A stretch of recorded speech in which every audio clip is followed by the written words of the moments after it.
So these are general guidelines for diet. So these are the stuff that generally works for nearly everyone.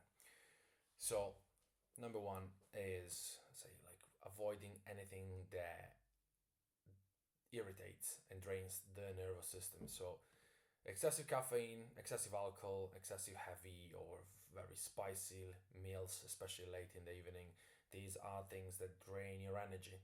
So, like, despite, even if you are like a very healthy person or very ill person, these are things that takes a toll on you.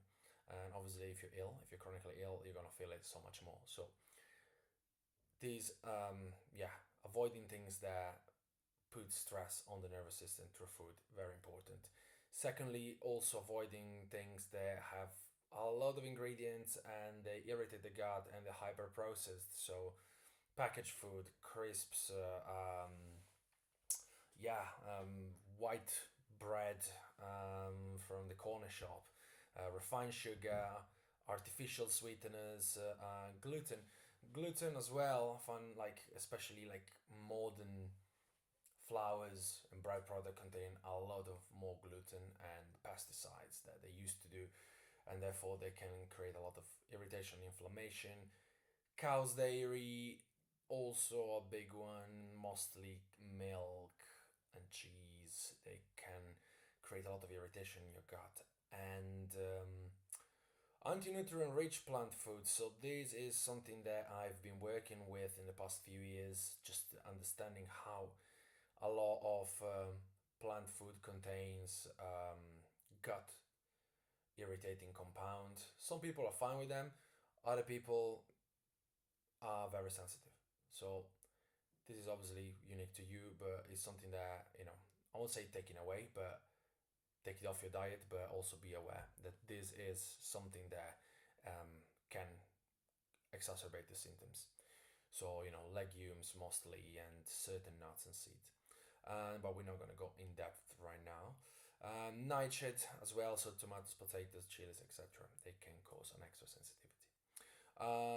Unhealthy fats and oils also are things that we have incorporated in our diet in the past probably like 60 70 years. So this is mostly like industrial seed oils, stuff that is used for again processed food, for frying food, and like trans fats. All this stuff just wreaks havoc in your system, causes inflammation, disrupt your hormones. Like, I will recommend to anyone to ditch any form of hot press seed oil because it's just damaging for the body.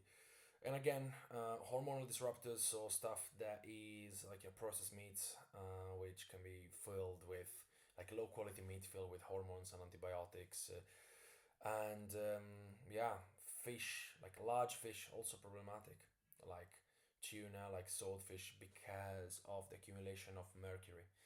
So fish, phenomenal, really good food, but small oily fish is much preferred than large fish.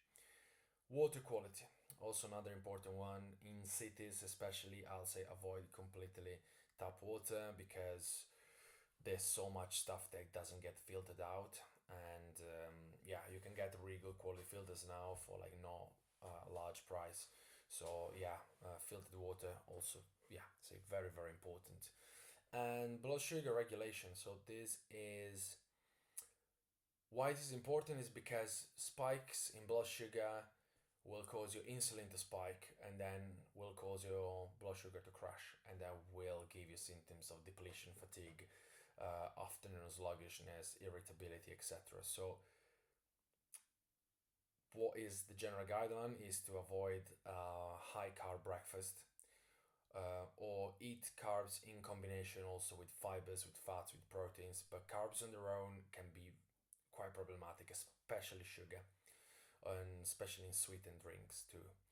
And the food quality. So you may be familiar with the dirty dozen or clean 15. So these are fruit and vegetables that are okay, like the clean 15 are okay to eat non-organic, but the dirty dozen are foods that should always be organic. And the reason why I included it is because if you eat a lot of these foods, it may be rich in pesticides, herbicides, stuff that disrupts your gut, disrupts your hormones. So that's stuff you want to completely take out of your diet and replace with organic ones that at least are certified. So yeah, these are my seven general dietary guidelines.